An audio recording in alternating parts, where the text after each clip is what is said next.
So your horse wants to keep you safe, and the only way it knows how to do it is to keep you the same. So it's going to resist anything new and different. But in addition to that, the horse automatically wants to take the path of least resistance. So it's going to try and talk you out of taking any efforts, So not only is different dangerous, but anything that's taking any effort is going to be dangerous. And the horse actually controls your reticular activating system, which is a fancy name for your filters. So we have these filters. At any given moment, there are about 2 billion bits of information coming at you. Out of that 2 billion bits of information coming at you, your brain probably notices about 143 bits. And of that 143 bits, we can only process 7 plus or minus 2 at a time, 5 to 9 things. So do you think there's a lot that you're missing? Do you think a lot of what we think is reality, a lot of what we think is what happened, is definitely a distorted view of reality? And do you see how your horse has a vested interest in trying to keep you from noticing things that are inconsistent with your worldview, inconsistent with the way you've always been? So let's take a look at beliefs and worldview, because a lot of times that's really what we're coming up against, is that I grew up in some kind of an environment where everyone always said, hey, don't work too hard. And I'm an ambitious person in the business world, and I want to work hard. I want to work hard.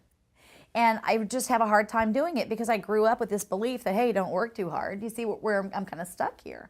And so what's happened is that got ingrained into the horse. So then when I'm working too hard, I'm very distressed about it because I feel like that's something I shouldn't be doing. Because when you think about stress, stress is typically when you're doing one thing thinking you should be doing another.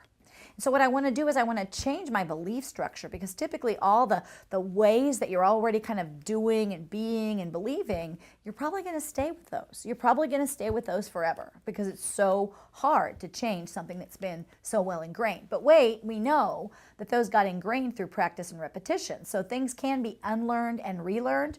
Practice and repetition for 21 to 30 days of the new habit doesn't replace the old one, but at least it gets a new habit starting. And that, with maybe a coach to hold me accountable and remind me and keep me in the right frame of mind, can definitely get me going in the right direction.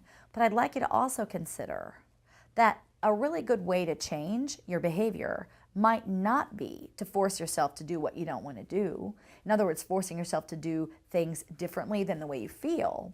But any circumstance can be broken down into 4 parts. There was the event, which is what happened. There was my interpretation of what that means, and the horse automatically does that. There was how I felt as a result, and then there's what I did in reaction to how I felt. And most of us try to make changes between that, how you felt, and what you did phase. It's called willpower. But what if we actually changed how we looked at something? Like if instead of seeing the idea of eating a salad as being just yucky and depriving myself, what if I actually changed my viewpoint and I looked at, adventures in salads? And I went out and I really chose to find really good salads that I really, really enjoyed. And now I looked at having a salad as being an adventure. And now I want to have a salad rather than a hamburger because I changed the way I saw it. Now that one was kind of easy, but changing your perceptions, your interpretations of things, changes how you feel about things and is a fairly easy way to change behavior. So when you think about when you want to change and help your clients make changes, the key is to retrain the horse. You can retrain the horse through practice and repetition, but you can also reframe the way you look at things, take different things into your filters, and all of a sudden you want to do the different thing.